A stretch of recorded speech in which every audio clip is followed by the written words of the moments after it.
और प्रधानमंत्री नरेंद्र मोदी के सऊदी अरब दौरे से जुड़ी अहम खबर है। प्रधानमंत्री मोदी का प्लेन जब सऊदी एयर स्पेस में पहुंचा तो फाइटर प्लेन से उनके विमान को एस्कॉर्ट किया गया। मैं तो हैरान उस बात पे हुआ। अभी आज हमने एक क्लिप देखा है जिसमें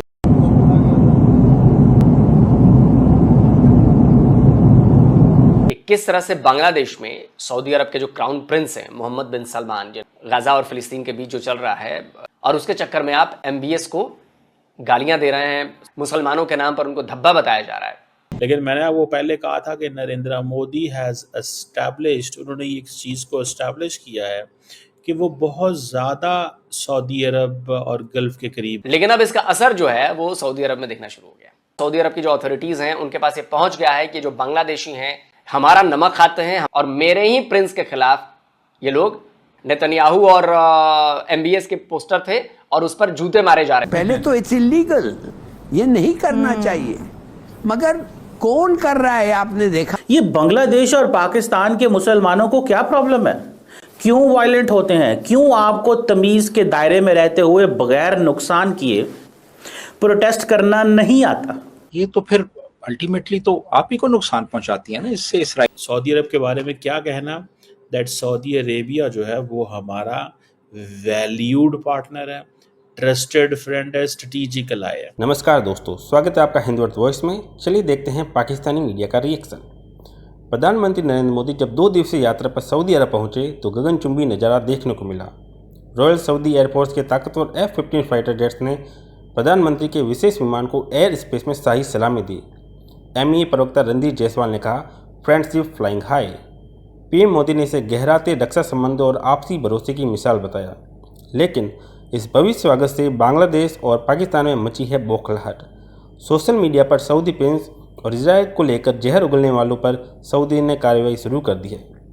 पाकिस्तानी मीडिया और कट्टरपंथी ग्रुप में हलचल तेज हो गई है, क्योंकि अब दुनिया देख रही है जहाँ मोदी जाते हैं वहाँ रिश्ते नहीं इतिहास बनता है, और भारत और सऊदी की दोस्ती से दुश्मनों की नींद उड़ चुकी है।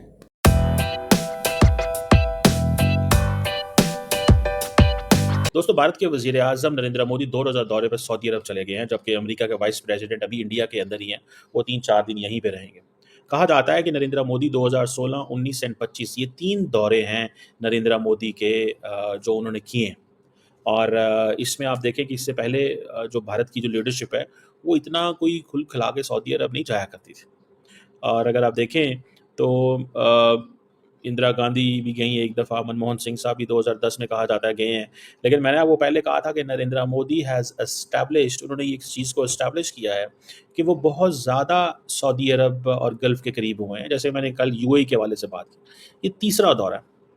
और मोदी साहब का वहाँ पहुँचना, वहाँ जाके वो जैसे कहते हैं, और सऊदी अरब के बारे में क्या कहना, दैट सऊदी अरेबिया जो है वो हमारा वैल्यूड पार्टनर है, ट्रस्टेड फ्रेंड है, स्ट्रेटेजिक अलाई है। अब जो इंडिया की UAE से इतनी लंबी चौड़ी मोहब्बत है, आपको क्या लगता है, how will the Saudis rate it? इसको सऊदीज़ कैसे रेट करेंगे?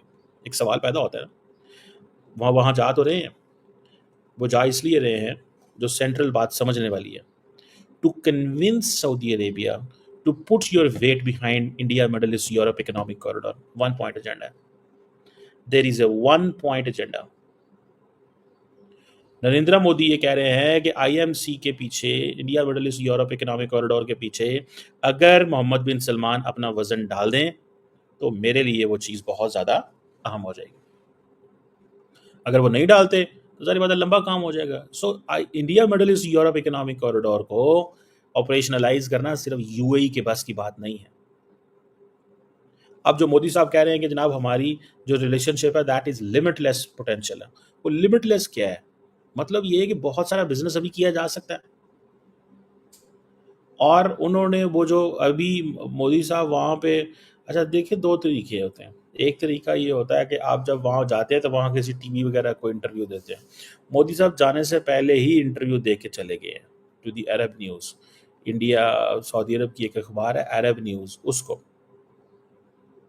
और ये इन्होंने जो स्ट्रेटेजिक पार्टनरशिप काउंसिल है उसमें अभी इस चीज़ को रखा हुआ है कि हमें किस तरह इंडिया मिडल ईस्ट को अपने, इंडिया सऊदी अरब को अपने ताल्लुकात आगे लेके जा रहा है। The more India gets closer with Saudi Arabia, the more it is a challenge for Pakistan. Obviously हमें ये चीज, पाकिस्तान को ये चीज डाइजेस्ट नहीं होती।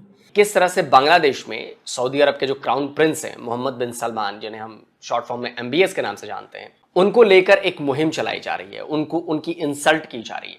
ये वो तस्वीरें हैं जिनमें मोहम्मद बिन सलमान को किसी ने साड़ी पहना दी है, वो भी इजराइल के प्रिंट वाली साड़ी। मतलब ये गाजा और फिलिस्तीन के बीच जो चल रहा है उसको लेकर बांग्लादेश में कई सारे प्रोटेस्ट हो रहे हैं, जिसमें मोहम्मद बिन सलमान को खास तौर पर टारगेट किया जा रहा है, मुसलमानों के नाम पर उनको धब्बा बताया जा रहा है। लेकिन अब इसका असर जो है वो सऊदी अरब में दिखने लगा है।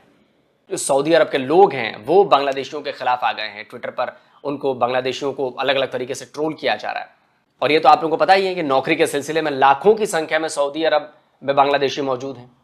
अब जब आप मुस्लिम वर्ल्ड के सबसे ताकतवर लीडर, सबसे ताकतवर देश, उसके क्राउन प्रिंस के खिलाफ आप इस तरह की घटिया कैंपेन को चलाएंगे बांग्लादेश के भीतर, अपने आप को सबसे बेहतर मुसलमान साबित करने के लिए, और उसके चक्कर में आप MBS को गालियां दे रहे हैं। लेकिन अब इसका असर जो है वो सऊदी अरब में दिखना शुरू हो गया।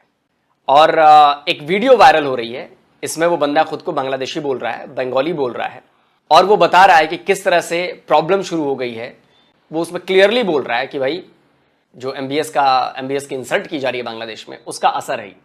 আসসালামু আলাইকুম, আশা করি সবাই ভালো আছেন। কিন্তু সৌদিতে যারা বাঙালি আছে তারা এখন বর্তমানে ভালো নাই, বুঝছেন। ধরার পরে আকামা চেক দিছে, লাইসেন্স চেক দিছে, চেক দেওয়ার পরে 3 জন ইন্ডিয়ান পাইছে, ইন্ডিয়ান 3 জনারে কিছু বলে নাই, সাইডে দিছে। বাঙালি 5 জনারে ধরে লই চলে গেছে পুলিশে। ये कह रहा है कि हम लोग कहीं जा रहे थे और हम लोग बाइक पे निकले तो 5-6 लोग थे, पुलिस ने हमें रोका। यही बात कर रहे हैं। गलती हो गई तो भूल चूक लेने देनी भाई। जहां तक मैं समझ पा रहा हूं, पुलिस ने हमें रोका, सबसे लाइसेंस चेक किए, सबके उन्होंने आइडेंटिटी कार्ड मांगे, तो जो इंडियंस थे उसमें 3-4 इंडियंस थे, उनको जाने दिया, और जो ये बांग्लादेशी और पाकिस्तानी थे शायद उनको रोक लिया। तो इन्होंने पूछा कि भाई किसी पेपर में कमी है, कोई कागज जो होते हैं, जो आपने आइडेंटिटी कार्ड दिखाया, लाइसेंस दिखाया, उसमें कोई प्रॉब्लम है? तो सिक्योरिटी वाले बोला कि नहीं कोई प्रॉब्लम नहीं है। কিন্তু বাঙালিদের ধরতে আছে সৌদিতে নাকি কোন কারা নাকি বাঙালিরা এই যে সালমানের নামে নাকি বিভিন্ন ধরনের খারাপ কথা বলছে। लेकिन हमारे पास ये खबरें हैं कि भाई बांग्लादेशियों ने हमारे प्रिंस MBS का अपमान किया है, उनकी इंसल्ट की है, उनके चेहरे पर जूते मारे हैं उनकी तस्वीर पर। ये अपमान की बात कर रहा है, जहां तक मैं समझ पाया हूं।